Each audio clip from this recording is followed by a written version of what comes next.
ఈ నెల 28వ తారీఖున ప్రారంభమవుతున్న శ్రీ పద్మావతి అమ్మవారి కార్తీక బ్రహ్మోత్సవాలు ఘనంగా నిర్వహించడానికి అన్ని రకాల ఏర్పాట్లు కూడా చేస్తున్నాము.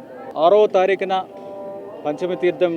ఆ రోజున వేలాది మంది భక్తులు వస్తారు కాబట్టి వారికి ఎటువంటి ఇబ్బందులు లేకుండా, ట్రాఫిక్ సమస్యలు కూడా లేకుండా అన్ని రకాలుగా ఎస్పీ గారితో, విజిలెన్స్ వారితో, మా టీటీడీ సిబ్బంది అందరితో కూడా చర్చించడం జరిగింది.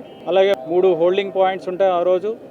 ఎందుకంటే ముందు రోజు రాత్రికే చాలామంది భక్తులు వచ్చి వేచి ఉంటారు కాబట్టి వారందరికీ కూడా ఆ హోల్డింగ్ పాయింట్స్లో రాత్రి భోజనాలు, తాగునీరు, టాయిలెట్స్ కానీ ఇవన్నీ కూడా ఏర్పాట్లు చేయడం జరిగింది.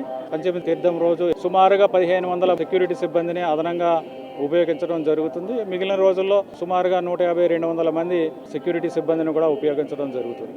ఓం నమో వెంకటేశ్వర.